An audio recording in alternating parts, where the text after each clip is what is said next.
I need a driver tonight. I'll pay $5,000. The woman's voice cut through the rain before Nathan Reed even looked up, and for one strange second, the parking lot outside Miller's Auto Repair felt quieter than the storm itself. The neon sign above the garage buzzed weakly, throwing pale blue light across puddles that reflected the trembling sky. Nathan stood beside his old Ford F-150 with grease still on his hands and worry heavier than the toolbox resting by his boots. He had just finished another 12-hour shift.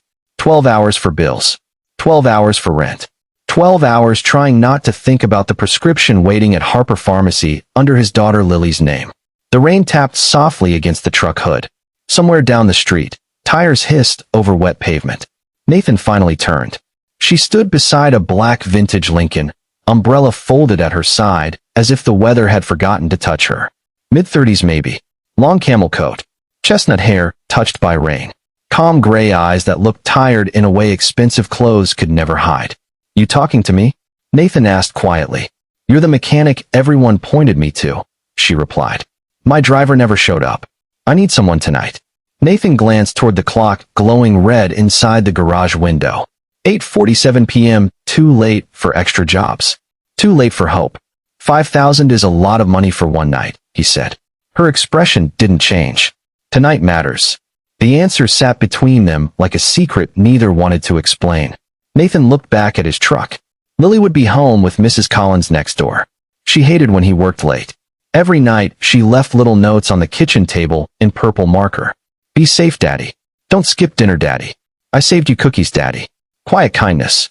Small miracles. The kind that kept men standing. He swallowed hard.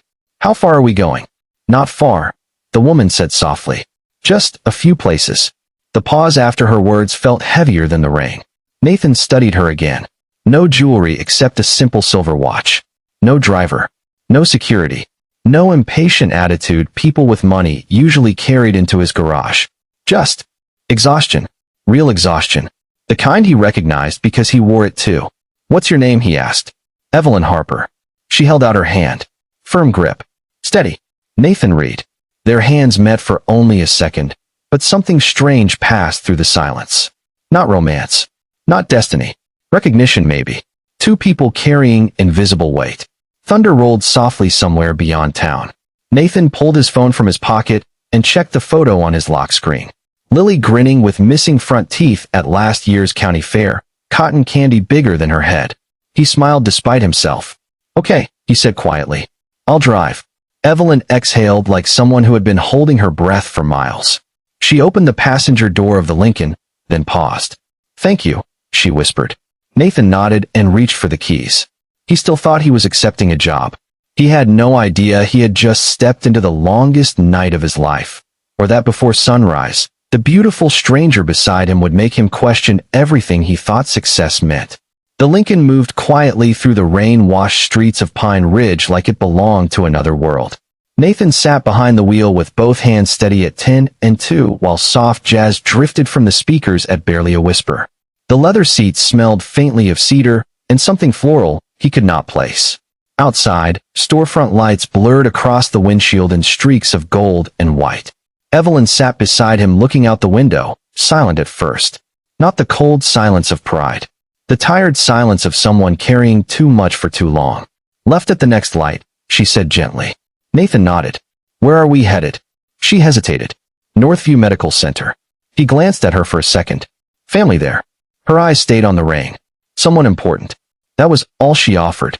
The city slowly gave way to quieter roads lined with old maple trees already turning amber.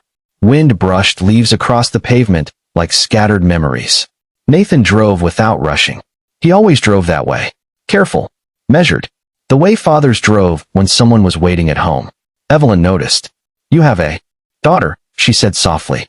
Nathan smiled before he could stop himself. Lily, 9 years old. Loves chocolate pancakes and thinks every stray dog deserves a second chance. A small smile touched Evelyn's face. That sounds like a good heart. She got it from her mother. Silence returned after that, but it felt different now. Warmer. Less guarded. The hospital appeared ahead beneath white lights and wet pavement shining like glass. Nathan pulled into visitor parking. Evelyn reached for the door then paused. Will you wait? She asked quietly. Of course. She disappeared into the building carrying nothing but a folded envelope and the weight in her eyes. Nathan remained inside the car. Rain tapped gently against the roof. He checked his phone. One message from Mrs. Collins. Lily ate soup. Temperature is better. She asked if he remembered the blue blanket. Nathan exhaled slowly. He had remembered. He always remembered. 10 minutes passed. Then 20.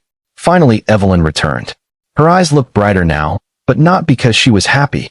More like someone who had finally kept a promise. She settled into her seat. Nathan did not ask questions. He simply started the engine. Thank you for waiting, she whispered. You did not have to. Sometimes people need time, Nathan replied. My daughter taught me that.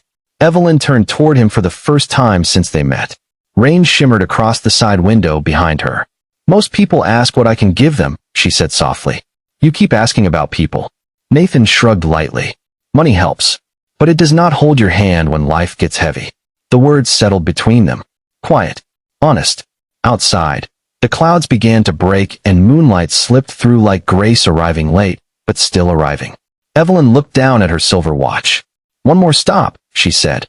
A place I have not visited in years. Nathan put the car in drive. He still believed this was a job.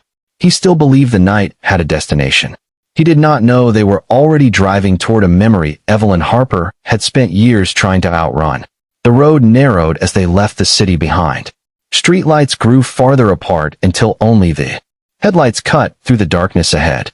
Wet pavement reflected silver under the rising moon, and fields stretched quietly on both sides of the highway, their autumn grass bending beneath the wind. Nathan drove another 12 miles before Evelyn finally spoke. Take the next right. He turned onto a smaller county road lined with old oak trees. Their branches leaned over the asphalt like guardians from another time.